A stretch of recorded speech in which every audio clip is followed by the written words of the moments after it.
Hey everyone, I'm here to dive deep into a pressing global issue, the ongoing conflict between Israel and Hamas, and how it's testing the boundaries of international law.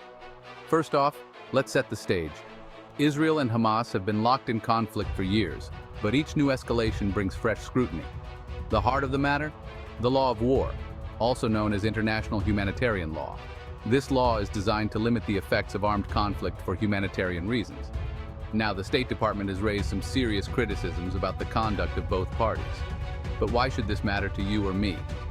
Well, these aren't just political squabbles. They're about the rules that govern wars and, by extension, the defense of all civilized nations. Under international law, particularly the Geneva Conventions, all parties in a conflict need to distinguish between military and civilian targets. Innocent civilians are not to be intentionally targeted. This is a fundamental principle. But in the dense urban battlefields of Gaza, distinguishing between a soldier and a civilian becomes incredibly challenging. Israel argues that Hamas uses civilians as human shields, placing military targets within civilian areas. This complicates Israel's military responses, which, according to international critics, sometimes result in high civilian casualties. On the flip side, Hamas's rocket attacks into Israeli towns are indiscriminate by nature. They don't aim at military targets specifically, spreading fear and casualties among civilians. This too is a clear violation of international law. So what happens when these international laws are violated? Ideally, international courts should step in, but politics often change the course of justice. Countries may face international condemnation, sanctions, or even military intervention. But enforcement is inconsistent. This inconsistency leads to a bigger question.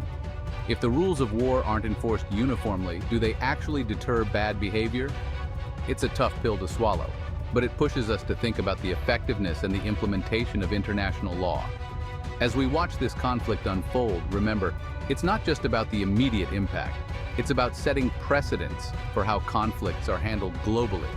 How we respond and react to these situations shapes international relations and the future of warfare. That's it for today, folks. Understanding such complex issues isn't just about watching the news, it's about understanding the deeper laws and human stories behind the headlines.